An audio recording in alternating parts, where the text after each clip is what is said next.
Bismillahirrahmanirrahim. Alhamdulillahi rabbil alamin.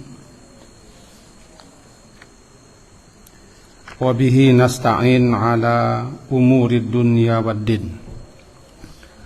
Asyhadu an la ilaha illallah wa asyhadu anna Muhammadan abduhu wa rasuluh. Allahumma salli ala Muhammad wa ala ali Muhammad. A'udzu billahi minasy syaithanir rajim. Bismillahirrahmanirrahim. Wailul likulli humazatil lumazah alladzi jama'a malan wa 'addada yahsabu anna malahu akhlada kalla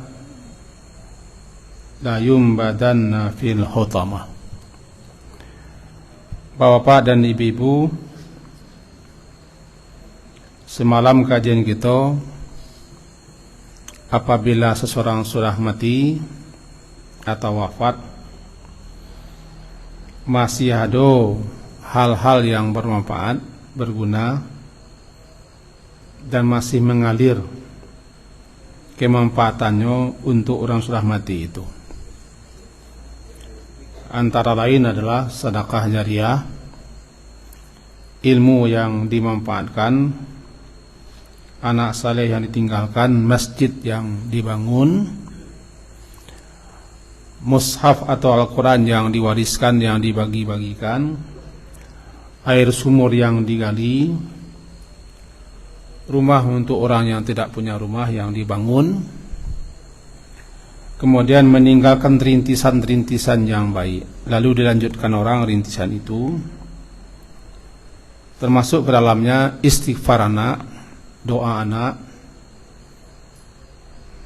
dan upaya anak untuk menjalin kembali hubungan dengan teman-teman daripada orang tua yang sudah meninggal. Kira-kira begitu antara lain.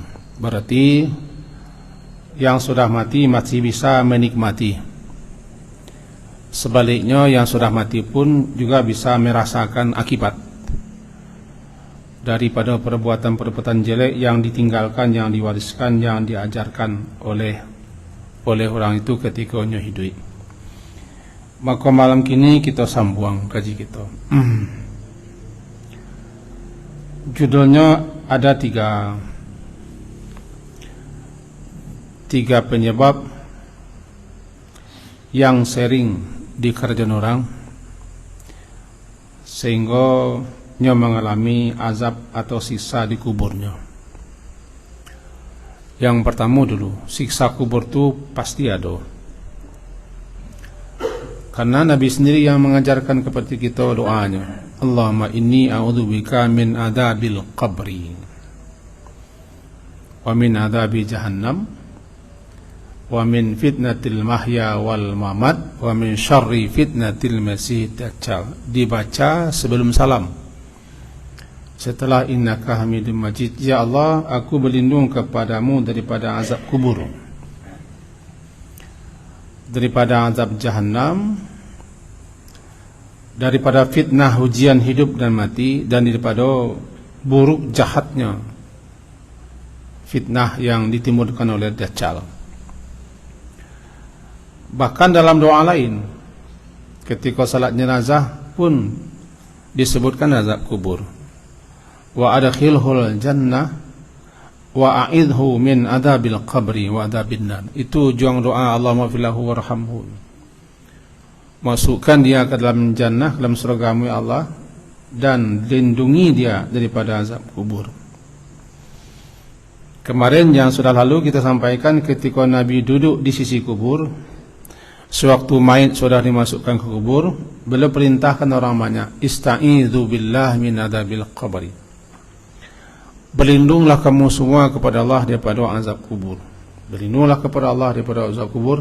Beliau ulang-ulang 3 kali. Itu sudah menjadi dalil, jadi pegangan bahasa azab kubur itu ada. Cuman apanyakah yang diazab, ya ulama-ulama ya saling berbeda pemahaman lah. yang menghabiskan waktu lo kalau kita satu lo mengupas. Nampak lalu kita yakini azab kubur ada. Apanya yang azab? Apakah tubuh jasadnya atau rohnya atau gabungan kedua-duanya? Di situ ulama berbeda pendapat. Salah satunya sebagaimana yang diungkapkan oleh Ibnul Qayyim dalam kitab Ar-Ruh, juga dalam kitab Ahwalul Kubur, dijelaskan di situ perbedaan pemandangan ulama, tapi mereka sepakat azab kubur ada. Akibat apa yang mereka lakukan ketika masih hidup. Nah, apanya yang diazab kita serahkan sajalah. Nanti akan kita ketahui itu setelah kita dikubur, apakah kita orang yang berhak dapat nikmat atau mendapat azab. Sebab dua itu yang dialami nanti proses. Setelah selesai proses registrasi itu fitnah kubur, setelah selesai malaikat mengajukan pertanyaan, ada yang diberi kemampuan, kekuatan, kesanggupan menjawab, ada yang tidak. Siapa yang mampu menjawab, najah, selamat, beruntung dia. Siapa yang tidak, celakalah dia. Kemudian terus proses berikutnya, ada nanti namanya azab kubur, ada nikmat kubur. Di manakah roh berada setelahnya mati, jasadnya dimasukkan ke kubur? Di alam barzah. Di manakah barzah itu? Kita nak tahu. Kalau nak tahu, ya mati dulu. Tidak panjang lah ceritanya lah, mati dulu. Di manakah bukareh itu? Kecek bayi dalam kandungannya, lahir salah. Kalau lahir, kau bumi lah, jadi di mana bukareh ya? Ini kau dalam kandungan baru. Nah, sekarang suatu kali dalam beberapa riwayat hadis disampaikan bahwa Nabi SAW diberi oleh kemampuan, dan itu keistimewaan. Di antara keistimewaan beliau adalah beliau bisa mendengarkan atau mengetahui atau bahkan melihat peristiwa-peristiwa yang dialami di alam gaib. Ketika beliau mi'raj kan banyak yang beliau alamin. Bertemu dengan ruh-ruh semenjak Nabi Adam sampai Nabi Ibrahim buah.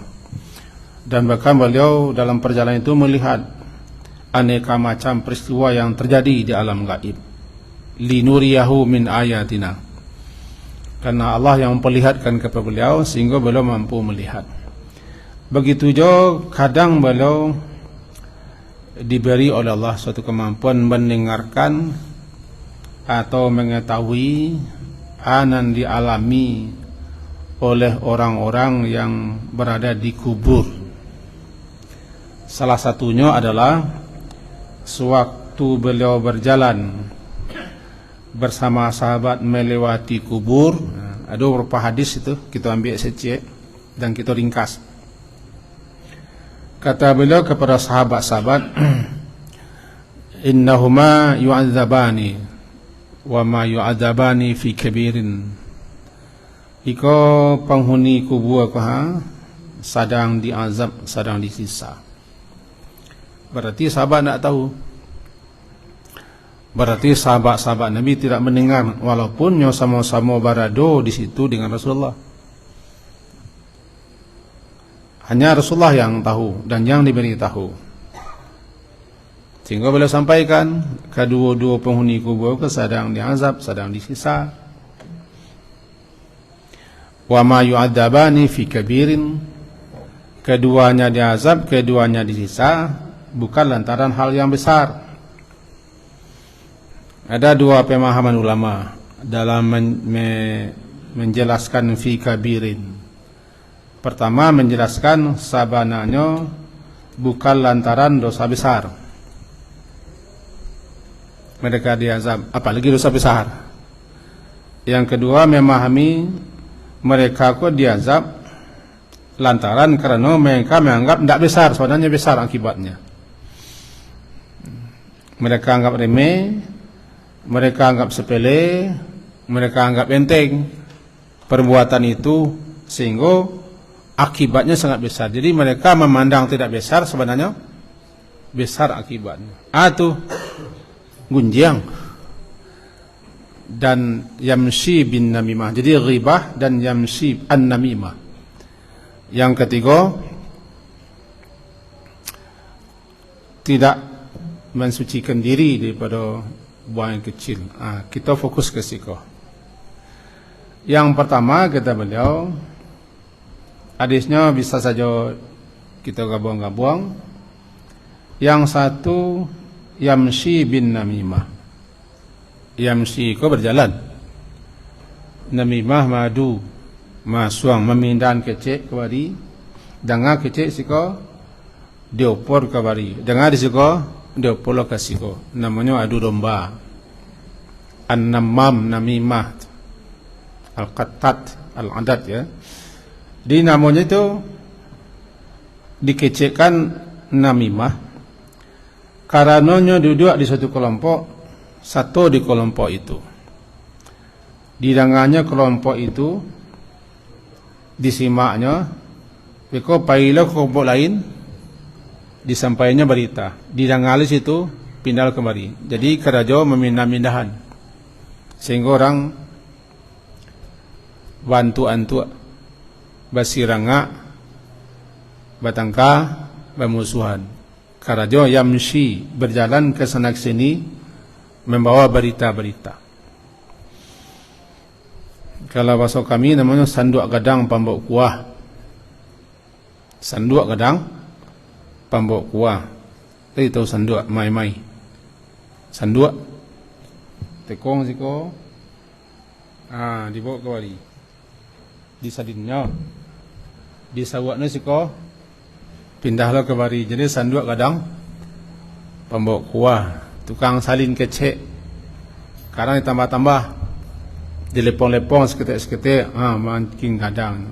Karajo ko namimah, namam, namimah.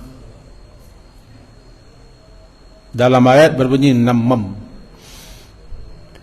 Akibat kerajoko orang bantu-antu, orang bercekak, bisa orang bermusuhan, bisa putus hubungan, bahkan laki bini secara ya. Bahkan orang satu di satu kelompok, di satu golongan bisa bantu-antu. Kerajaan itu tukang ambui, bagadang, tukang siram. Maka orang yang seperti itu disegerakan hukumannya, dikuburnya sebelum siksa sebanyak siksa di akhirat. Disegerakan, bukan berarti lah diputuskan siksa, cuman akibatnya lah mulai merasakan dikuburnya. Diketahui Rasulullah, terangkan Rasulullah sallallahu alaihi wasallam atas izin Allah. Satu. Untuk itu hati-hati kita dengan tukang ulu anta ko.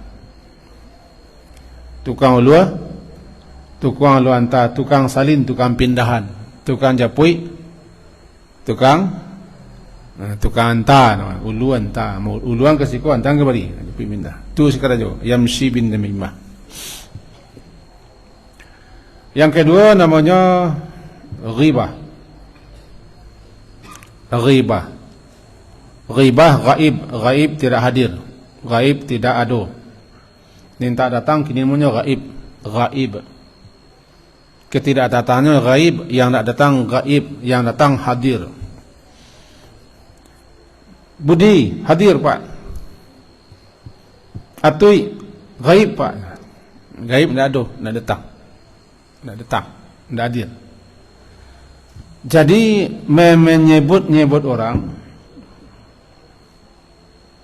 membicarakan orang ketika tidak ada datang, tidak ada depan kita, di belakangnya, dengan hal-hal yang tidak suka, tidak senang, bahkan benci kalau itu kita sabut tentang dirinya, namanya ghibah. Anang ghibah membicarakan dia ketika dia tidak hadir, tidak datang di belakangnya. Zikruka akhaka bima yakrah. Engkau sebut-sebut, engkau bicarakan saudaramu Dia tidak senang dengan apa yang dia benci, tidak suka. Lalu sahabat bertanya, yang kami sabut itu kan memang itu dan dilakukan Rasulullah, itu nang ghibah. Kalau itu tidak di kerajaannya, tidak ghibah namanya. Namanya dusta, bahattah, buhtan, engkau bohong namanya. Dan kita sabut, dan kita bicarakan, dan kita percakapan tu memang itu nan di kerajaannya atau terdapat pada dirinya atau bersangkutan dengan dia, cuma nya tak suka itu dibicarakan, bangih dan bencinya kita baca di ketika nya tak ada, ketika nya gaib, nama ghibah. Wala yaghtab ba'dukum ba'dha, yaghtab ya ghibah.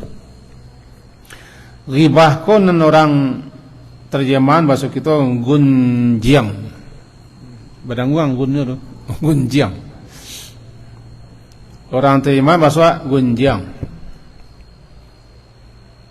atau bagunjiang. Ana bagunjiang. Kalau memang itu terjemahannya berarti mengecek orang, menyebut orang, mencerita orang tentang hal-hal yang tak suka orang tu dibaca di belakangnya ketika nya gaib. Itu nang gunjiang. Kadang disebut je nanti dengan humazah. Hammaz menjadi humazah. Humazah diterjemah sebagai pengupat. Humazah secara bahasa artinya mendorong, menolak, menunguan supaya orang jatuh.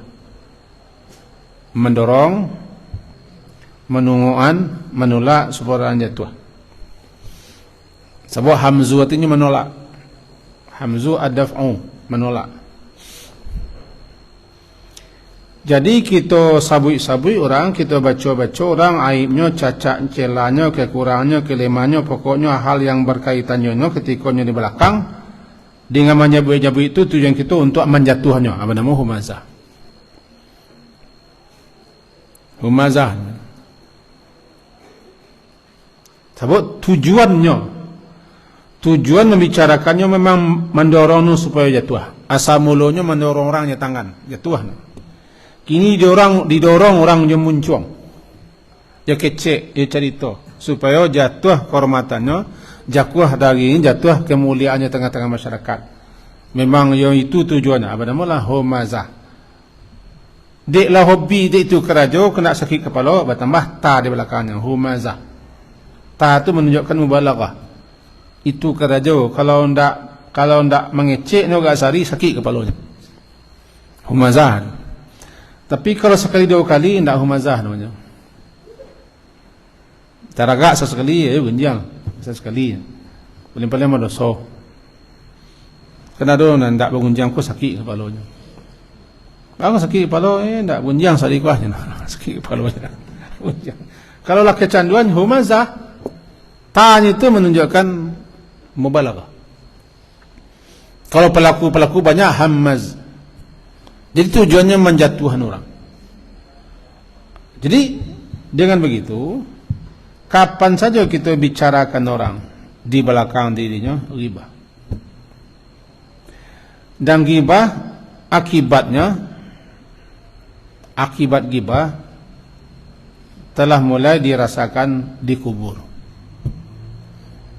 disiksa di kubur. Itu yang diberitahu Allah kepada Nabi atau didengar Nabi, orang sedang disiksa, ghibah, gunjang. Dan gunjang atau ghibah itu tidak boleh kita peketek. Kita acok orang peketeknya. Baca orang peketek, ya gunjang-gunjang seketek kan tak ada. Ini peketeknya gunjang. Tidak ada seketek-seketeknya. Kalau lah gunjang lah. Barang seketeknya, tanya barang. Lagi sebanyak kau. Kapan saja kita membicarakan aib orang, kekurangan orang, kelemahan orang, baik untuk menghantamnya atau sekadar bicara-bicara saja, gunjing. Kalau untuk menjatuhkannya, hammaz namanya. Hammaz, humazah, menjatuhkan orang. Ditambah lebih koh, uluanta. Lalu tukeh kaji itu. Tanggung-tangguan dah. Galin dimpintin kerja juga kan. Nang ketiga, penyebab nang ketiga Iko diperintah Nabi, tanazzahu atau istanzihu minal baul. Fa inna ammata adabil qabri minhu. Hadis riwayat Imam Hakim dan Tabrani nyatakan sanadnya sahih. Istanzihu, bersungguh-sungguhlah kamu mensucikan diri daripada kencing. Mensucikan diri daripada kencing. Istanzihu. Karena fa inna ammah, karena kebanyakan azab kubur itu terjadi minhu, tersebab daripada tidak mensucikan diri daripada kencing, buang kecil. Termasuk ke dalamnya tidak menutup diri. Dalam hadis lain tidak menutup diri daripada kencing. Nah, coba bayangkan. Kau nak produksi ni kau, nang kerja kau. Di mata sasak balapian. Dalam tepi jalan. Kadang bertunci ke tembok. Kadang ke balik auto. Sudahlah anda menutup diri, hendaklah disucikan. Kebanyakan amma ta'ada bil qabri, kebanyakan umumnya azab kubur itu terjadi yang menimpa seseorang lantaran tidak mensucikan diri dari buang air kecil. Kalau ikut anak tidak diajar sejak kecil, tak bawanya.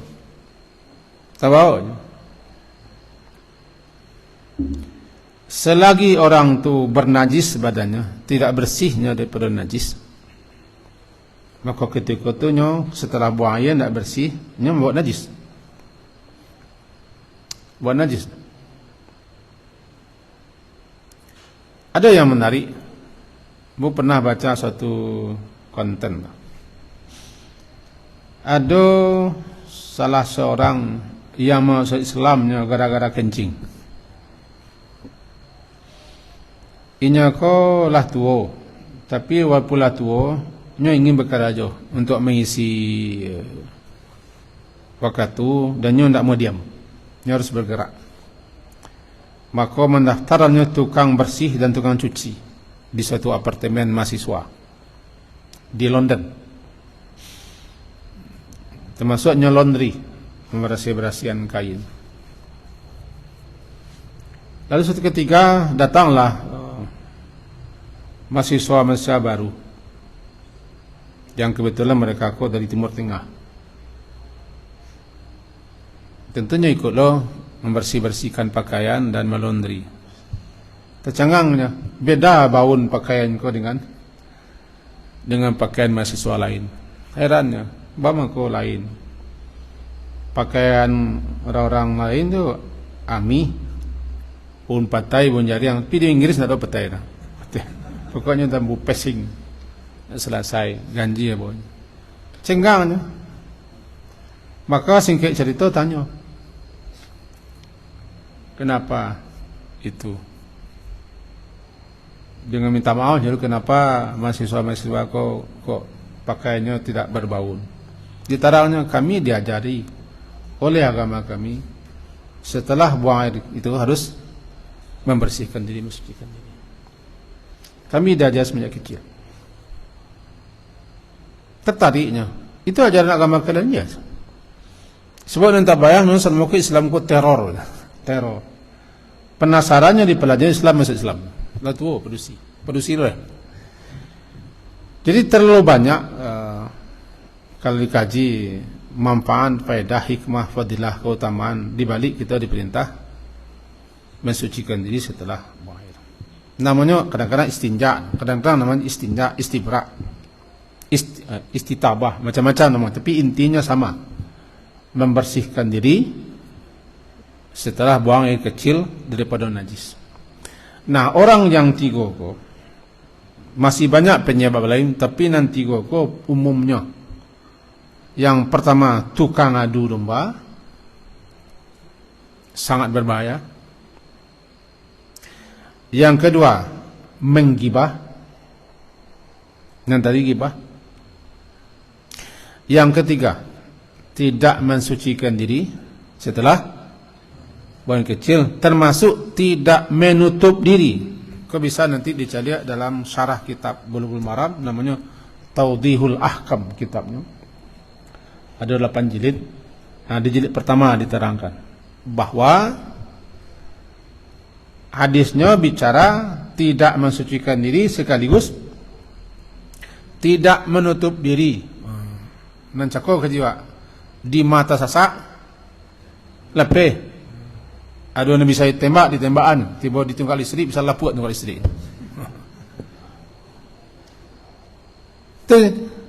Nah, kita punya cucu aja-ajalah. Aja-ajalah. Untuk itu. Sebab kalau tak terbiasa saya ketik, payah.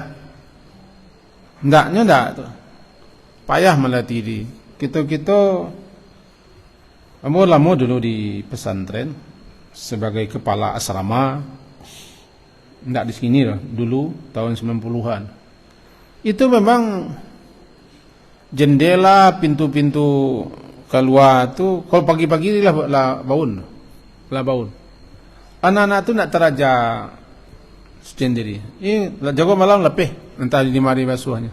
Anak-anak lapeh SD. Kan tingkat senamnya dulu. Setiap pagi bangun. Ndak muahnya ke belakang untuk mencuci diri. Pokoknya lepeh lalu boleh. Akibat ndak dibiasakan. Jadi kalau kebanyakan penyebab azab kubur itu antara lain adalah tidak mensucikan diri dan tidak menutup diri, maka latih hajalah anak. Kadang-kadang kan di sebagian orang dan orang sebagian ya tersak cucunya atau anaknya buka sesadar itu berlapeng ke tengah buah. Itu berarti kita mengajarnya untuk itu. Bawa ke WC atau bawa air atau ada aqua siram.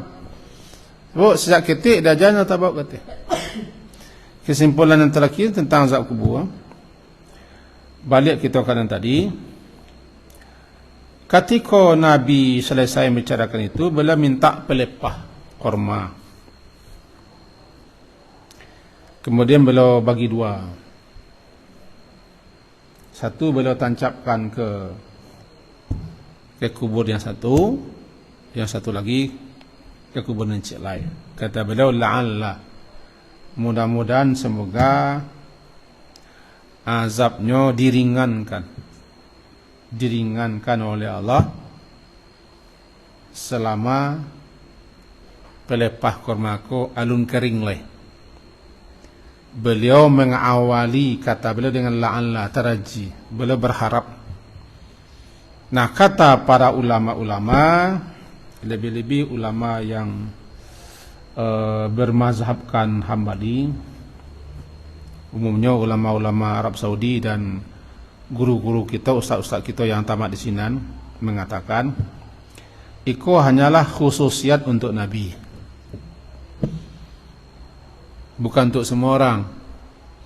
Artinya selagi pelepah kau masih basah, harapan mudah-mudahan Allah ringankan azab. Kalau kita lo menanam pelepah atau kita ambil pudiang atau bunga-bunga selama tu masih basah, ringan azab ke buah, kecik beliau-beliau pun dapat, tidak. Itu khususiat untuk Nabi. Tapi yang lain memahami tidak. Sehingga mereka pakailah itu, mereka tanamlah pudiang atau lain supaya ketawaran atau setiap berkunjung bersiram bunga bunga non putih aku bunga ros namanya, bunga melati, ketawaran nampal yang sanang tentu orang juang bunga. Nama nampal yang kuat nama saya pemahaman ulama, pendapat ulama, dan jadi perbuatan Nabi. Kata beliau, mudah-mudahan selagi pelapah korma kolong kariang le, Allah ringankan azabnya. Dan itu doa Nabi mustajab dan makbul. Kalau kita cuba lo bano, cubalah. Tapi jaminannya tidak ada. Kalau Nabi hanya pelepah, kalau lah tidak berburik pelepah, ada wak bunga benar lah, nak lama tahannya. Cubalah kena masalah. Sebab dambo tak ada hak melarang, menyuruh hendak, melarang tak pandai lambo. Cuman kata beliau-beliau yang pendapat pertama, itu khususiat Nabi. Kalau memang semua kita bisa begitu, tentulah bisa zat kubur aja dah. Kubur. Timbang-timbang salah. Pikir-pikir salah nama. Kalau ambo termasuk orang yang cenderung kepada pendapat pertama, itu khusus untuk Nabi. Mudah-mudahan kita kok mati tidak dapat azab kubur. Caranya gampang. Muncul ko acok-acok tahan. Ini bicarakan naik orang, ke remah orang, ke kurang orang, dan buruk-buruk orang, tahan-tahan. Dan jangan lo acok nanti menyalin-nyalin. Jangan jadi sanduk kadang pembok kuah, Pak. Tapi nang ketiga awak nang kadang-kadang ko pasti awak lebih suci. Kali nak kembali bertembak sana. Lemon. Tapi nang pertama cako madu yo menyebut orang ko kadang-kadang teragak terkerajonyo. Mudah-mudahan ndak misana tantian sadawalahnya ndak dikerajon. Sekian kaji kita malam hari ini.